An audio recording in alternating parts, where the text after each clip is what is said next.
साथियों आज के इस वीडियो में आरआरबी टेक्नीशियन आपका जो एग्जाम की शुरुआत है 19 दिसंबर से, उस एग्जाम के लिए साथियों मैं आपके लिए सबसे महत्वपूर्ण, सबसे शानदार और सबसे जानदार 100 सवाल लेकर आया हूं पूरे विज्ञान के। इस वीडियो में साथियों हम लोग विज्ञान के टॉप लेवल के क्वेश्चंस देखेंगे, उसके बाद साथियों कुछ क्वेश्चंस हम लोग करंट अफेयर के देखेंगे। तो अगर आप चाहते हैं अपने एग्जाम को वाकई में क्रैक करना तो आज की इस वीडियो को शुरू से लेकर अंत तक देखिएगा। मैं कहूंगा अगर आप इस वीडियो को देख लेते हैं, इस वीडियो के सभी प्रश्नों को अगर आप तैयार करके अपने एग्जाम को देने चले जाते हैं अपनी शिफ्ट में, तो मैं कहूंगा कोई आपको हरा नहीं सकता, कोई आपका सानी नहीं होगा। यानी कि एग्जामिनर कहीं से भी अगर सवाल आपसे दे दे तो आप उन सभी सवालों को बहुत आराम से कर डालोगे।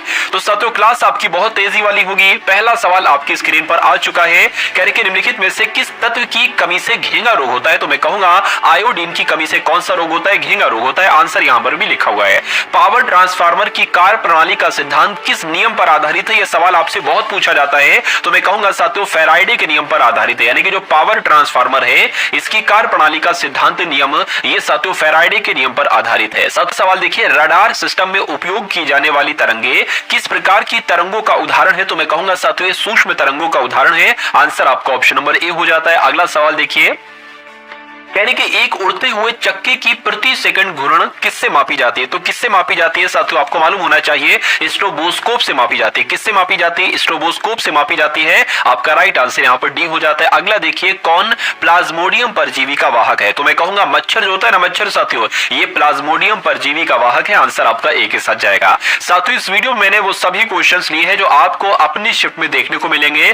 तो जो भी आपको क्वेश्चंस देखने को मिलेंगे इसमें सिंपल भी होंगे, मॉडरेट भी होंगे, हार्ड भी होंगे। जिस टाइप के आपके क्वेश्चन पूछे जाएंगे उसी टाइप के साथियों क्वेश्चंस का यहां पर एक तरीके से लिया गया है। चलिए तो छठे नंबर का सवाल है, करेंगे लोहे पर जंग लगना ये किस प्रकार की अभिक्रिया का उदाहरण है? तो ये रासायनिक अभिक्रिया का उदाहरण है। आंसर आपका जाएगा बी। चींटी के डंक में कौन सा अम्ल पाया जाता है? तो आपको मालूम होना चाहिए साथियों मेथेनोइक अम्ल की अगर बात करें तो ये चींटी के डंक में ही तो पाया जाता है। अगला सवाल देखिए आपकी स्क्रीन पर, करके लोहे जंग जो है ना, ये जंग लगती है लोहे के भार में। जब जंग लोहे पर लगती है तो लोहे का भार क्या कम हो जाता है या बढ़ जाता है या समान रहता है? बताइए। मैं कहूंगा साथियों इसका भार बढ़ जाता है जब लोहे पर जंग लगती है। उसके बाद देखिए कहा जा रहा है आपसे कि किस यंत्र के द्वारा सौर ऊर्जा को विद्युत ऊर्जा में बदला जाता है? तो मैं कहूंगा साथियों यहां पर अगर बात करें तो फोटोवोल्टिक सेल आपका राइट आंसर हो जाएगा। यानी कि किस यंत्र के द्वारा सौर ऊर्जा को विद्युत ऊर्जा में बदला जाता है? तो फोटोवोल्टिक सेल आप लोग यहां पर याद रखेंगे। अगला देखिए, पृथ्वी के केंद्र पर गुरुत्वाकर्षण के कारण त्वरण का मान क्या होता है? तो साथियों क्या होता है? मैं कहूंगा शून्य होता है। क्या होता है साथियों? शून्य होता है। उसके बाद देखिए, कम तापमान को मापने वाले यंत्र को क्या कहा जाता है? तो इसको साथियों क्रायोमीटर कहा जाता है। इसको क्या कहा जाता है? इसको क्रायोमीटर कहा जाता है। राइट आंसर आपका बी हो जाता है। उसके बाद देखिए, मनुष्य के सुनने की क्षमता कितनी होती है? तो मनुष्य के सुनने की क्षमता की हम बात करते हैं तो 20 हर्ट्ज से लेकर 20,000 हर्ट्ज तक होती है। साथियों ये पूरी साइंस के टॉप लेवल के क्वेश्चंस है। तो एक एक क्वेश्चंस को आपको बहुत ध्यान से देखना है, क्योंकि मैं आपको जो पढ़ा रहा हूं, देखिए जब भी आपका एग्जाम है, जिस किसी भी शिफ्ट में आपका एग्जाम है, मैं कहूंगा उन सभी एग्जाम्स को, उन सभी अपनी जो आपकी शिफ्ट है इकलौती, उस शिफ्ट को क्रैक करने के लिए इन सभी वीडियोस को देखिएगा। जो भी साथियों मैं अब डेली क्लास लू ना, उन सभी क्लासेस को देखिएगा जो भी मैं आपको पढ़ाऊं। ठीक है, चलिए तो मनुष्य के सुनने की क्षमता कितनी होती है? 20 हर्ट्ज से 20,000 हर्ट्ज तक होती है। उसके बाद देखिए यहां यदि निर्वात में लोहा, कागज और पत्थर के टुकड़े को एक साथ गिराया जाता है तो कौन पृथ्वी की सतह पर सबसे पहले गिरेगा? मैं कहूंगा साथियों तीनों एक ही। क्या यहां पर अगर बात करें तीनों एक साथ गिरेंगे? यहां पर वजन से मैटर नहीं है। अगर आप एक पत्थर को या एक कागज के टुकड़े को नीचे फेंकोगे तो एक साथ ये दोनों चीजें नीचे आएंगी। अगला सवाल देखिए आपकी स्क्रीन पर है, निम्नलिखित में से कौन कांच का सबसे महत्वपूर्ण घटक है? मुझे बताइए। मैं कहूंगा साथियों यहां पर सिलिका की अगर बात करते हैं तो यह सिलिका कांच का सबसे महत्वपूर्ण घटक है। अगला देखिए, पदार्थ का परमाणु सिद्धांत किस वैज्ञानिक के द्वारा दिया गया था? तो इनका नाम है जॉन डाल्टन, और जॉन डाल्टन ने ही पदार्थ का परमाणु सिद्धांत साथियों दिया था। उसके बाद देखिए, वॉशिंग मशीन किस सिद्धांत पर कार्य करती है? सैकड़ों बार सवाल आपसे पूछा जा चुका है। तो आप लोग ध्यान रखेंगे साथियों, अपकेंद्रीय की अगर बात करें तो अपकेंद्रीय बल की अगर बात करें, अपकेंद्रीय सिद्धांत की अगर बात करें तो वॉशिंग मशीन अपकेंद्रीय सिद्धांत पर आधारित है। ये उसी के हिसाब से कार्य करती है। अगला देखिए, आघूर्ण बल की एसआई इकाई साथियों क्या है? तो मैं कहूंगा न्यूटन मीटर आपका सही जवाब हो जाएगा, क्योंकि आघूर्ण बल की एसआई इकाई क्या है? न्यूटन मीटर है। अगला देखिए, कह रहे कि अल्जाइमर रोग मानव शरीर के किस अंग को मुख्य रूप से प्रभावित करता है? तो ये दिमाग को प्रभावित करता है, ये मस्तिष्क को प्रभावित करता है। कौन सा रोग? अल्जाइमर रोग। ये आपको मालूम होना चाहिए। अगला सवाल आपकी स्क्रीन पर साथियों, अगर आपको देखिए, अगर आपको थोड़ी सी भी ये क्लास पसंद आ रही है तो मैं कहूंगा लाइक का बटन आप लोग एक बार दबा दें, क्योंकि आपका एक लाइक मुझे वाकई में बहुत मोटिवेट करता है, बहुत ज्यादा मोटिवेट करता है। तो इस वीडियो को लाइक कर दीजिए, और अगर वाकई आप अपने एग्जाम को क्रैक करना चाहते हैं तो मैं कहूंगा चैनल को सब्सक्राइब आप लोग अवश्य कर लीजिए, ठीक है ना। तो चैनल को साथियों सब्सक्राइब कर लीजिए और बता दीजिए इस सवाल का जवाब क्या होगा। कह रहे कि अस्थि मज्जा में रुधिर कणिकाओं के निर्माण को क्या कहा जाता है? तो क्या कहा जाता है साथियों, आपको मालूम होना चाहिए साथियों। तो हेमेटोपाइसिस कहा जाता है। क्या कहा जाता है साथियों? हेमेटोपाइसिस कहा जाता है अस्थि मज्जा में रुधिर कणिकाओं के निर्माण को। उसके बाद देखिए नेक्स्ट नंबर का सवाल है, कह रहे कि फ्लोरोसेंट लैंप में चोक के उपयोग का मुख्य उद्देश्य क्या होता है? तो क्या इसका कार्य होता है? विद्युत धारा के प्रभाव को कम करना। मैं कहूंगा बिल्कुल इसका काम होता है विद्युत धारा के प्रवाह को कम करना। चलिए भाई, अब उसके बाद देख लीजिए अगला सवाल है, कह रहे कि यदि किसी तत्व का परमाणु क्रमांक बराबर है, क्या यदि किसी तत्व का परमाणु क्रमांक बराबर है लेकिन परमाणु भार अलग अलग है तो उस तत्व को क्या कहा जाता है? उस तत्व को सातों समस्थानिक कहा जाता है। बस इतनी सी बात आपको ध्यान रखना है और ये क्वेश्चन आपके लिए बहुत इंपॉर्टेंट था। अगला सवाल क्या है, कह रहे कि इनमें से किन उपकरणों, किन किरणों का उत्सर्जन रेडियो एक्टिविटी के दौरान नहीं होता? ये सवाल आपसे पूछा जाता है और मैं कहूंगा अल्फा किरणों का होता है, गामा किरणों का होता है, उसके अलावा साथियों बीटा किरणों का होता है, लेकिन कैथोड किरणों का नहीं होता है। नहीं होता है तो यही आपका राइट आंसर है। अब उसके बाद देखिए साथियों नेक्स्ट नंबर का सवाल है आपकी स्क्रीन पर। इस सवाल को देखिए और बताइए सही जवाब कि पीयूष ग्रंथि मानव शरीर के किस अंग में स्थित है, मुझे बताइए। तो मैं कहूंगा पीयूष ग्रंथि की अगर बात करें ये साथियों मस्तिष्क में होती है। निम्नलिखित में से कौन सी गैस चूने के पानी को दूधिया कर देती है? ये सवाल बहुत बार आपसे पूछा जा चुका है और इस बार भी साथियों पूरी संभावना है सवाल आपसे पूछा जाए कि कौन सी गैस? तो कार्बन डाइऑक्साइड गैस चूने के पानी को दूधिया कर देती है। उसके बाद देखिए ऑक्सीजन की खोज साथियों किसके द्वारा की गई थी? देखिए आपने बहुत बार देखा होगा ऑक्सीजन की खोज किसने की? तो बहुत सारे लोग प्रीस्टले लगा देते हैं। तो ये बात सही है, इसमें कोई दिक्कत नहीं है, लेकिन सिर्फ प्रीस्टले का नाम लेना राइट नहीं होगा। मैं कहूंगा प्रीस्टले और कार्ल सीले यहाँ पर साथियों राइट आंसर आपका होगा। तो मैं कहूंगा ए और बी आपका सही जवाब हो जाएगा। उसके बाद देखिए कह रहे कि कितनी ऊंचाई पर ऑक्सीजन की मात्रा नगण्य हो जाती है? तो मैं कहूंगा साथियों यहाँ पर 120 किलोमीटर की अगर बात करते हैं, जब ऊपर आप जाओगे ऊंचाई पर जाओगे 120 मीटर की ऊंचाई पर, तो मैं कहूंगा ऑक्सीजन वहां पर फिर इसकी मात्रा नगण्य हो जाएगी। अगला सवाल है, हमारे पृथ्वी का वायुमंडल कितने भागों में बटा हुआ है? तो कितनी भागों में बटा हुआ है साथियों? 5 भागों में बटा हुआ है, ये आपको याद रखना है। उसके बाद देखिए निम्नलिखित में से कौन वायुमंडल की सबसे गर्म परत है? तो वायुमंडल की सबसे गर्म परत कौन सी है? तो मैं कहूंगा थर्मोस्फीयर है। क्या थर्मोस्फीयर? आप लोग ध्यान रखेंगे ये वायुमंडल की सबसे गर्म परत है। उसके बाद देखिए वायुमंडल में उपस्थित सबसे हल्की गैस कौन सी होती है, बताइए। तो यहां पर आपका राइट आंसर जो जाएगा मैं कहूंगा हाइड्रोजन आपका बिल्कुल सही जवाब है, यानी कि वायुमंडल में उपस्थित सबसे हल्की गैस कौन सी है? तो हाइड्रोजन है। अगला सवाल, निम्नलिखित में से कौन दुनिया की सबसे जहरीली गैस है? तो मैं कहूंगा सबसे जहरीली गैस की अगर बात करते हैं तो आप लोग ध्यान रखेंगे जाई लाल ब्रोमाइड कहीं ना कहीं आपका राइट आंसर यहां पर हो सकता है। उसके बाद देखिए अगला सवाल है, कह रहे पृथ्वी की पपड़ी पर सबसे प्रचुर मात्रा में मौजूद दुर्लभ गैस कौन सी है? तो किसकी बात चल रही है? मैं कहूंगा आर्गन की बात चल रही है, ये आपका बिल्कुल करेक्ट आंसर है। अब उसके बाद देखिए नेक्स्ट नंबर का सवाल है, करके पृथ्वी की सतह पर सर्वाधिक मात्रा में कौन सा तत्व पाया जाता है? तो कौन सा तत्व पाया जाता है? हाइड्रोजन, ऑक्सीजन, नियोन या आर्गन? मैं कहूंगा ऑक्सीजन आपका राइट आंसर हो जाता है। उसके बाद देखिए यहां पर अगर बात करें हमारी पृथ्वी में सबसे अधिक मात्रा में कौन सी धातु मौजूद है? तो अब धातु की बात आई है तो एल्यूमिनियम आपको लगा देना है। दोनों बातें आप लोग ध्यान रखेंगे, यानी कि अगर आपसे पूछा जाए कि पृथ्वी की सतह पर सबसे ज्यादा मात्रा में कौन सा तत्व है तो ऑक्सीजन, और पृथ्वी पर सबसे अधिक मात्रा में कौन सी धातु है तो एल्यूमिनियम आपको बताना है। निम्नलिखित में से कौन एक जैविक अम्ल है? तो इनमें से मैं कहूंगा साथियों जो ऑक्जेलिक अम्ल है ना, ये एक जैविक अम्ल होता है। आंसर आपका डी हो जाता है। अगला सवाल, हमारे मुंह के पार्श्व भाग में स्थित टॉन्सिल का मुख्य कार्य क्या होता है? तो इसका काम की अगर बात करें मैं कहूंगा रोगाणु का विनाश करना, ये इसका एक अहम काम होता है। ये आपका बिल्कुल करेक्ट आंसर हो जाता है। अगला सवाल आपकी स्क्रीन पर करेंगे, 2 या 2 से अधिक धातुओं के मिश्रण को क्या कहा जाता है? तो 2 या 2 से अधिक धातुओं के मिश्रण को साथियों क्या कहा जाता है? मिश्र धातु कहा जाता है। ये क्या? ये मिश्र धातु लिखा हुआ है साथियों। चलिए भाई अगला सवाल देखिए, निम्नलिखित में से कौन सा पदार्थ क्लोरीन के साथ अभिक्रिया करके एक ब्लीचिंग पाउडर का उत्पादन करता है? तो यहां पर आपका राइट आंसर किस ऑप्शन के साथ जाएगा? मैं कहूंगा बिना बुझा चूना आपका राइट आंसर होगा। क्या बिना बुझा चूना जो है ना साथियों, ये क्लोरीन के साथ अभिक्रिया करके ब्लीचिंग पाउडर का उत्पादन करता है। आंसर आपका बी के साथ जाएगा। उसके बाद देखिए साथियों सभी के सभी सवालों के जवाब आपको मालूम होना चाहिए। अगर आपको पूरी साइंस के इन टॉप 100 क्वेश्चंस के जवाब आपको मालूम है, तो मैं कहूंगा आपके एग्जाम को पास करना आपके द्वारा अब बहुत आसान हो जाएगा। चलिए, तो इन सभी सवालों को अच्छे तरीके देखिए, और सिर्फ देखना नहीं है, बहुत ध्यानपूर्वक इन सवालों को देखना है और तैयार करते रहना है, क्योंकि जो चीजें मैं आपको बता रहा हूं, ये चीजें कहीं ना कहीं आपके मनोमस्तिष्क में स्टोर हो रही है, आपकी तैयारी हो रही है। और अगर मान लीजिए कल आपका पेपर हो या कभी भी परसों पेपर हो, जितने दिन बाद आपका पेपर हो, तो मैं कहूंगा कि ये सवाल जब आपके सामने से गुजरेंगे तो आपको उत्तर बताने में कोई दिक्कत नहीं महसूस होगी। बस शर्त यह है कि बहुत ध्यान से आपको इन सवालों को देखना। देखिए, कि किसकी आयु का पता लगाने के लिए रेडियो कार्बन डेटिंग का उपयोग किया जाता है, तो मैं कहूंगा साथियों, जीवाश्म की आयु का पता लगाने के लिए कार्बन डेटिंग, क्या रेडियो कार्बन डेटिंग का उपयोग किया जाता है? आंसर आपका भी हो जाता है। उसके बाद देखिए अगला सवाल है कि यदि लाल रंग हरा रंग को आपस में मिला दिया जाए तो कौन सा रंग बनता है? तो साथियों पीला रंग बनता है। क्या कौन सा रंग बनता है? तो पीला रंग बनता है। उसके बाद देखिए कि पशुओं में किसके कारण खुरपका और मुंहपका रोग होता है? देखिए यहां पर अगर बात करें खुरपका और मुंहपका की अगर बात करते हैं तो ये एक वायरस से जनित रोग है, यानी कि विषाणु जनित रोग है। इसलिए राइट आंसर आपका जो जाएगा वो ऑप्शन नंबर सी के साथ जाएगा।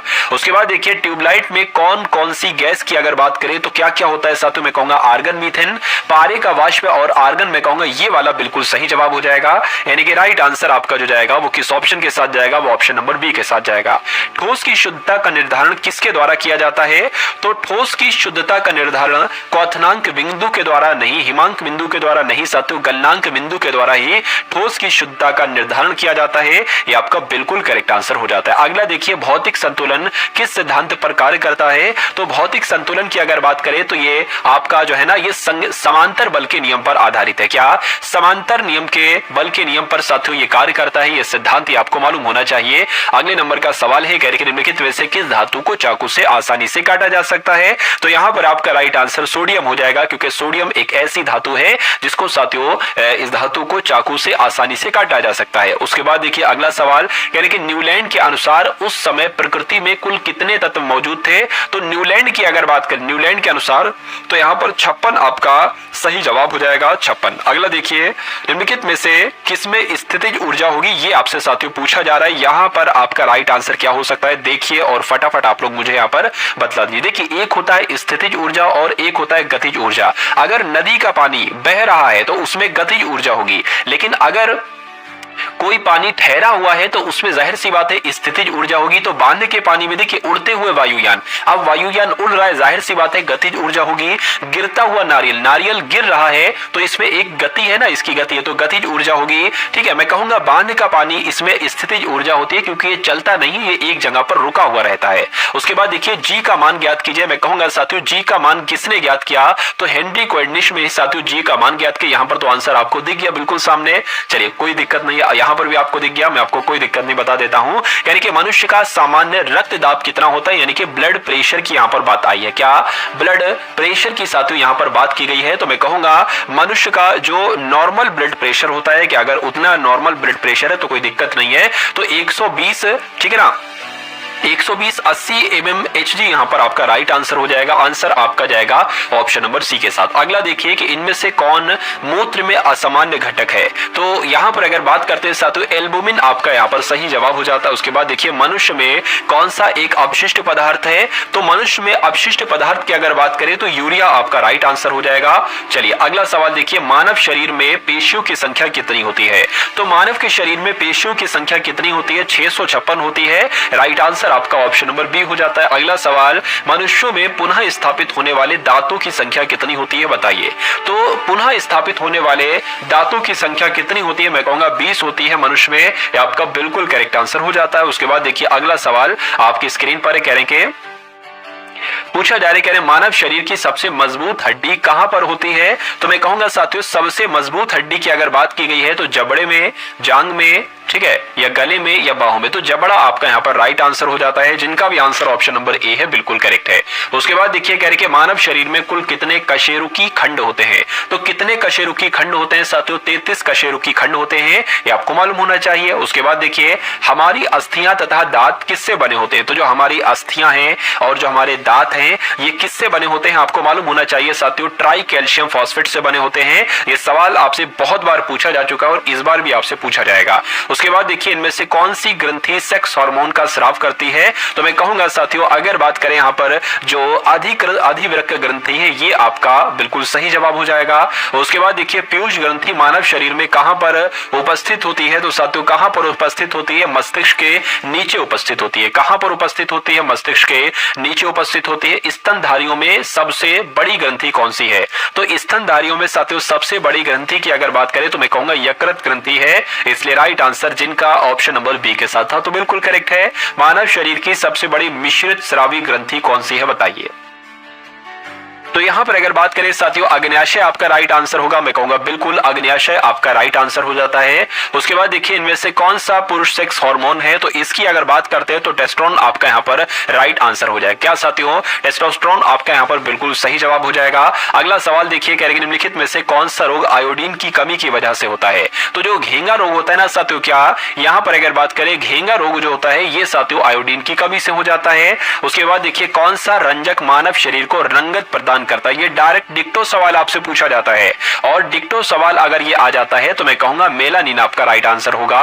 कह रहे हैं कौन सा रंजक? तो मैं कहूंगा मेलानिन ये मानव शरीर को रंगत प्रदान करता है। चलिए भाई उसके बाद देखिए कह रहे हैं आंखों के रंग के लिए उत्तरदायी रंजक कहां पर उपस्थित होता है? तो ये आंख की पुतली पर होता है। क्या आंख की पुतली में होता है? ये भी आप लोग ध्यान रखेंगे। अगला सवाल है मानव शरीर में अवग्रह वृहदांत्र किसका भाग है? तो साथियों ये किसका भाग है? ये बड़ी आंत का भाग है। किसका भाग है? ये बड़ी आंत का भाग है। आंसर आपका ए हो जाता है। उसके बाद देखिए इनमें से पौधे की कौन सी संरचना प्रक्षेपण के लिए उत्तरदायी है? तो किसकी बात चल रही है? मैं कहूंगा साथियों छाल आपका राइट आंसर हो जाएगा। तो प्रक्षेपण के लिए उत्तरदायी है साथियों ये छाल। अगला सवाल है करके मानव शरीर के संतुलन को नियंत्रित करने के लिए मस्तिष्क का कौन सा हिस्सा जिम्मेदार है? तो कौन सा हिस्सा जिम्मेदार है साथियों ये आपसे यहाँ पर पूछा जा रहा है। तो मैं कहूंगा सेरिबेलम आपका राइट आंसर हो जाएगा। क्या सेरिबेलम आपका यहाँ पर बिल्कुल करेक्ट आंसर हो जाता है। साथियों अभी कुछ क्वेश्चंस हम लोग देख लेंगे करंट अफेयर के भी। क्या? तो करंट अफेयर के क्वेश्चंस को भी साथियों यहां पर हम लोग देखेंगे। चलिए और उसके अलावा साथियों मेरी कुछ क्लासेस में आपके लिए ऐसी बनाऊंगा जिसमें आपके विज्ञान के मैं कितने क्वेश्चंस रखूं, जिसमें विज्ञान के पूरे 40 क्वेश्चंस रखूं,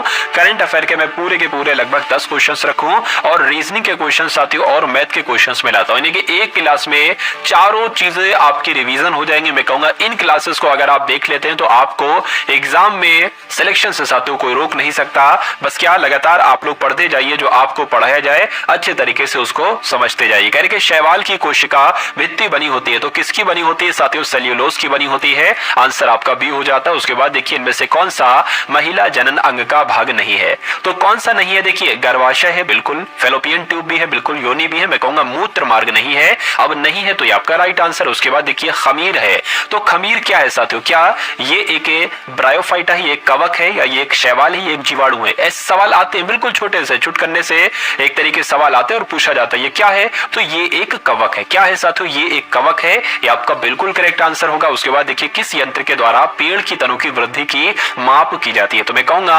ऑक्सीमीटर की जब हम बात करते हैं तो ऑक्सीमीटर के जरिए से पेड़ के तनों की वृद्धि की माप की जाती है। उसके बाद देखिए कहा जा रहा है कि एक जंतु कोशिका के भीतर सबसे प्रचुर मात्रा में कौन सा अकार्बनिक घटक पाया जाता है? तो कौन सा अकार्बनिक घटक पाया जाता है साथियों? जल पाया जाता है। क्या जल पाया जाता है? ये आपका सही जवाब हो जाएगा। यहाँ पर किस वैज्ञानिक ने डीएनए का द्विकुंडलीय मॉडल दिया था? तो साथियों किसने दिया था? मैं कहूंगा वॉटसन और क्रिक। यहां पर आपका बिल्कुल सही जवाब हो जाएगा। ये क्वेश्चन साथियों आपके लिए वाकई में बहुत इंपॉर्टेंट है कि डीएनए का जो त्रिकुंडलीय मॉडल दिया था वो वॉटसन और क्रिक ने दिया था। उसके बाद देखिए कोशिका की आत्महत्या की थैली किसे कहा जाता है? तो मैं कहूंगा लाइसोसोम की जब हम बात करते हैं तो लाइसोसोम को क्या कहा जाता है? कोशिका की आत्महत्या की थैली कहा जाता है। उसके बाद देखिए कहा जा रहा है कि क्लोरोफिल में कौन सी धातु पाई जाती है बताइए। तो क्लोरोफिल की अगर बात करें लोहा तो नहीं पाया जाता है, हाँ मैग्नीशियम पाई जाती है। तो मैग्नीशियम पाई जाती है, ये आपका बिल्कुल करेक्ट आंसर हो जाता है। दूध का धवल रंग किसकी उपस्थिति की वजह से होता है? तो ये साथियों केसिन की वजह से होता है। किसकी वजह से होता है? ये केसिन की वजह से होता है। राइट आंसर आपका ऑप्शन नंबर डी हो जाता है। उसके बाद देखिए कह रहे कि इंसुलिन किसके द्वारा उत्पादित होता है, तो मैं कहूंगा साथियों अग्न्याशय के द्वारा उत्पादित होता है। सही जवाब आपका जो जाएगा वो ऑप्शन नंबर डी के साथ जाएगा। नेक्स्ट नंबर का सवाल है, कहा जा रहा है कि कौन सा रोग विटामिन ए की कमी की वजह से होता है, तो मैं कहूंगा जो देखिए बालों का झड़ना, पेचिस या रतौंदी या बेरी बेरी। रतौंदी की अगर बात करें तो ये विटामिन ए की कमी की वजह से होता है। आंसर आपका सी हो जाता है। कौन हमारी आंखों में प्रवेश करने वाली प्रकाश की मात्रा को नियंत्रित करता है, तो मैं कहूंगा ये काम आयरिस करती है। कौन ये काम करता है, ये काम आयरिस करती है, तो आयरिस आपका सही जवाब होगा। अगला सवाल है, पेड़ पौधों का खाना तैयार करने वाली प्रक्रिया को क्या कहा जाता है, यानी कि पेड़ पौधे जो अपनी खाना तैयार करते हैं, क्या इसको फोटोसिंथेसिस कहा जाता है? मैं कहूंगा हाँ, इसको फोटोसिंथेसिस ही कहा जाता है। अगला सवाल है, कहा जा रहा है कि एक भारी नाभिक के दो हल्के नाभिकों में टूटने की प्रक्रिया को क्या कहा जाता है, तो उसको खंडन कहते हैं, यानी कि विखंडन बोले तो नाभिकीय विखंडन उसको कहा जाता है। ये आपको ध्यान रखना होगा। अगला सवाल देखिए, कहा जा रहा है कि श्वेत रक्त कणिका यानी कि WBC का मुख्य कार्य क्या होता है। साथियों देखिए 84 क्वेश्चन हो चुके हैं। 100 क्वेश्चंस हम लोग यहाँ पर देखेंगे किसके, साइंस के, और उसके बाद करंट अफेयर के क्वेश्चंस यहाँ पर हम लोग देखेंगे। चलिए, और करंट अफेयर के क्वेश्चंस आप देखिएगा बहुत टॉप लेवल का है, सबसे जानदार और सबसे शानदार क्वेश्चंस आप लोग देखेंगे। श्वेत रक्त कणिकाओं का मुख्य कार्य की अगर बात करते हैं साथियों क्या होता है, तो ये कार्बन डाइऑक्साइड का परिवहन करते हैं, नहीं ये रोग प्रतिरोधक क्षमता को बढ़ाते हैं। मैं कहूंगा बिल्कुल सही आंसर आपका अगर है ऑप्शन नंबर बी के साथ तो बिल्कुल करेक्ट है। किसकी उपस्थिति की वजह से रक्त का रंग लाल होता है, तो मैं कहूंगा हीमोग्लोबिन की वजह से ऐसा होता है। ये आपको भी साथियों मालूम होगा। उसके बाद देखिए मानव हृदय में कक्षों की संख्या कितनी है, तो अगर आपसे पूछ लिया जाए कि मानव हृदय में कक्षों की संख्या कितनी है, तो 4 आपको बता देना है। अगला देखिए निम्नलिखित में से कौन सा रोग वायु के द्वारा फैलता है, तो वायु के द्वारा कौन सा रोग फैलता है साथियों, प्लेग फैलता है। मैं कहूंगा बिल्कुल आंसर आपका अगर है ऑप्शन नंबर ए के साथ तो बिल्कुल करेक्ट हो जाता है। किस तत्व की उपस्थिति के कारण गाय के दूध का रंग हल्का पीला होता है, तो यहां पर आपका राइट आंसर जो जाएगा वो कैरोटीन के साथ जाएगा। किसके साथ साथियों, कैरोटीन के साथ जाएगा, यानी कि किस तत्व की उपस्थिति की वजह से, तो मैं कहूंगा कैरोटीन की उपस्थिति की वजह से गाय के दूध का रंग पीला होता है, हल्का पीला होता है, यह मालूम होना चाहिए। निम्नलिखित में से किस विटामिन में कोबाल्ट पाया जाता है, सैकड़ों बार यह सवाल पूछा जा चुका है। किस विटामिन की बात चल रही है, मैं कहूंगा विटामिन B12 की बात चल रही है। विटामिन B12 में साथियों कोबाल्ट पाया जाता है। चलिए अगला सवाल है, क्या कहा जा रहा है, किस तत्व की कमी के कारण आलू में ब्लैक हट रोग होता है, बताइए। तो यहां पर अगर हम लोग बात करते हैं साथियों किस तत्व की कमी के कारण आलू में ब्लैक हट रोग होता है, तो मैं कहूंगा ऑक्सीजन की कमी के कारण साथियों ये रोग होता है। आंसर आपका सी हो जाता है। कौन भूमिगत जल को प्रदूषित करता है, तो भूमिगत जल को कौन प्रदूषित करता है, आर्सेनिक ये काम करता है। क्या आर्सेनिक भूमिगत जल को साथियों प्रदूषित कर देता है।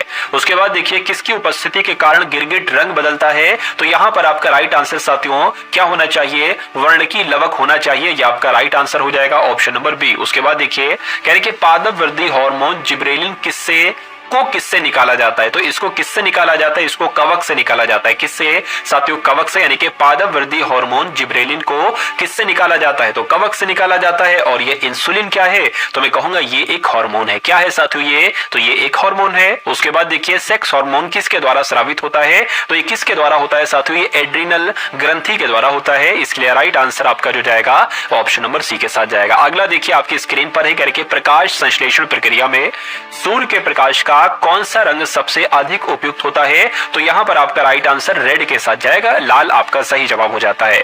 उसके बाद देखिए मानव शरीर के किस अंग में लसिका कोशिका का निर्माण होता है, तो जो लसिका कोशिका का निर्माण होता है ना साथियों, ये दीर्घ अस्थि में होता है। किसमें होता है साथियों, दीर्घ अस्थि में होता है। उसके बाद देखिए मानव शरीर का सबसे व्यस्त अंग कौन सा है, बताइए। तो मानव शरीर का सबसे व्यस्त अंग की अगर बात करें, देखिए जब बच्चा पैदा होता है और मृत्यु तक हृदय काम करता रहता है, धड़कता रहता है, ये अपना काम नहीं बंद करता है। इसलिए राइट आंसर आपका ऑप्शन नंबर बी है। अगला देखिए किस में प्रचुर मात्रा में प्रोटीन पाया जाता है, तो मैं कहूंगा मांस, अंडे में, दूध, पत्तेदार सब्जी में, सोयाबीन, मूंगफली में, इनमें से कोई नहीं। तो सबसे सटीक जवाब आपका जो जाएगा वो सोयाबीन और मूंगफली में जाएगा। चलिए उसके बाद देखिए मानव शरीर की सबसे बड़ी हड्डी कौन सी है, बताइए।